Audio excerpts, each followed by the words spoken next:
We'll give it to you straight. Getting rich won't be for everyone. Of course, it's not a matter of gender, ethnicity, or your family's social status. You can only call yourself rich if you're part of a separate group that rises above the others. 80% of the population around you must have a lower quality of life than you if you were to be considered rich. This can be applied within your community or to a broader populace. So, if you're already in a community of 5 and you're earning the most money, say $1,000 a month, you're already the richest. Jokes aside, statistics tells us that given the top 20% rule relative to local living standards, the other 80% will never be rich. Well, that's a wrap. Kidding. While math makes it so that the 20% remains the 20% if everyone was rich, then there'd be no elite class. It's your choice if you want to stay in the 80% of the population or rise to the top 20% and eventually reach the summit. It's a bell curve, and that 20% is always changing a bit. Some people fall out, while others push their way up and in. Speaking of comparing riches, our quality of life today exceeds that of almost everyone on the planet who lived 100 years ago. Your life today may be far more convenient and lofty than the average monarch a few centuries ago. Unless, of course, you're living in extreme poverty or frugality. Imagine this: hundreds of years ago, the middle class couldn't even afford a tray of eggs, bacon, or beef. Their living entirely depended on their livestock, and killing just one for a day's meal would immediately hurt their expenses. Now, whenever you're hungry, you can just grab a bite from 7-Eleven or some other convenience store. While that's still not true for the lower 20% of the population or those living in poverty, you being able to watch this video means you're no less part of the middle 60% or the average working class. With modern technology, advanced transportation devices, easy access to water, and the absence of slavery, we have been living better than the ancient kings and queens. So what does it take to be in the top 20%, and why isn't everybody doing it more willingly?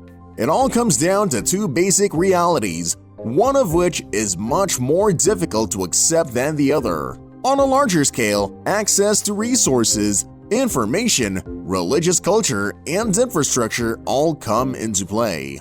Take the average GDP per capita in Somalia versus the average GDP per capita in the happy-go-lucky Switzerland. $445 versus $93,455. The impoverished community favors these facts because it becomes easy to blame external factors for their status. Saying things like, "the government is corrupt, it's not in our control," or "they're wasting our money to keep us poor" becomes common vernacular. This is true in most impoverished countries, but the second truth is far harder to swallow. On a smaller scale, most individuals do not become locally wealthy because they are unwilling to learn and make the necessary sacrifices. Oops, did we step on your toes?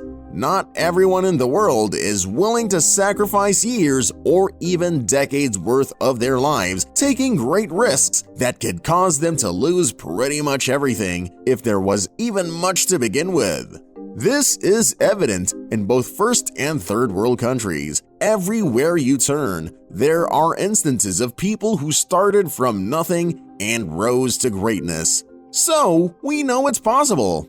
The extraordinary amount of sacrifice and discipline necessary to make the jump is something most people refuse. If the local government, environment, or geography make you poor, then plan on leaving your origins behind to migrate to regions with greater chances. We know it's hard to leave your homeland, expenses aside. It's like leaving behind everything you once were, a place you knew so well, and venturing into another location you know very little about. Well, you're not alone. Nearly 80% of the people would be discouraged or reluctant to do that. Typically, you will be born in the same country as your parents. You start your educational journey there, make friends, and maybe find a life partner within a few miles from where you live. Spend most of your life working no further than an hour's drive from your home and die one way or another near where you were born. This is a wake-up call for those of you who are with us right now. If you don't take advantage of the opportunities accessible to you right now, you will most likely have an average daily life. Well, it's not all that bad if that's your goal, but for those of you who want more, you can't stop there. So, here's the second step: determine your physical and mental limits. Can you work a 9 to 5? What about 9 to 7 or even 9 to 9? Do you learn fast? Can you even bear to make compounding efforts that don't seem to do much at first? This system is to create what is known as delayed gratification. Money, success, and a built reputation are all part of delayed gratification. It's a long-term system that rewards work accumulated over time until it reaches a particular goal. Think about compounding interest. As you invest part of your money in a stock or fund, it won't seem like it's doing much at first, but over time, interest compounds and rewards you with profit and earnings. The 80% don't get that, hence they ignore it and focus on bean sprouts. You plant them today, and tomorrow you'll probably see the germination taking place. Thing is, bean sprouts don't sell for much compared to apples and oranges, which take decades before they can start bearing good fruit. So in other words, are you willing to sacrifice present satisfaction for the sake of future success? How much are you willing to sacrifice? Would you rather work through the night than party? Would you rather learn valuable skills and get knowledge than watching endless videos of cats and dogs?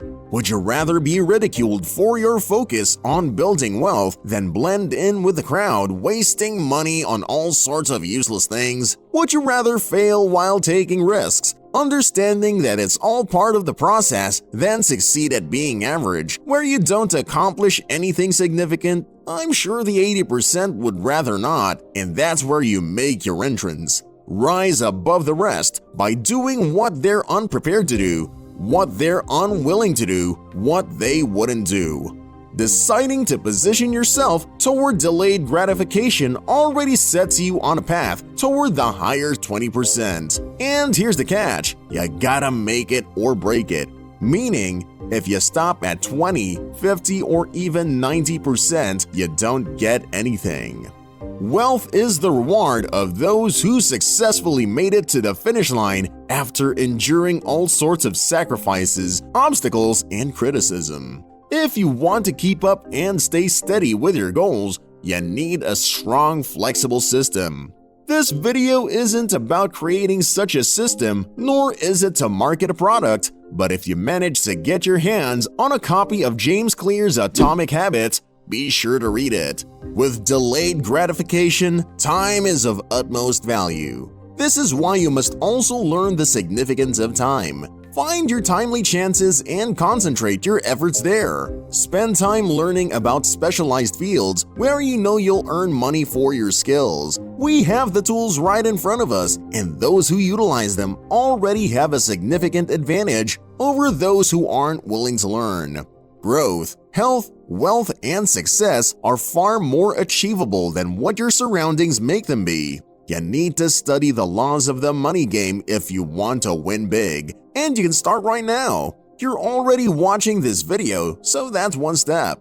Remember that the factors of winning and getting to the top 20% don't just revolve around the present, but it's the accumulation of the smallest efforts every day, every week, every month, and every year. It's okay to stumble and fall sometimes, but as long as you keep rising and walking forward, you will win. Don't let others decide your success for you, and don't let them bring you down either. Remember, you're on your way to the top 20%, but they prefer sticking around to the mid-60 or even lower 20. So look ahead and don't look around. So where do you see yourself today? How about in the next year or two? If you're sure you're on your way to the top 20% of the wealthy, then please leave us a like, subscribe, and click on the notification bell so we never miss out on you.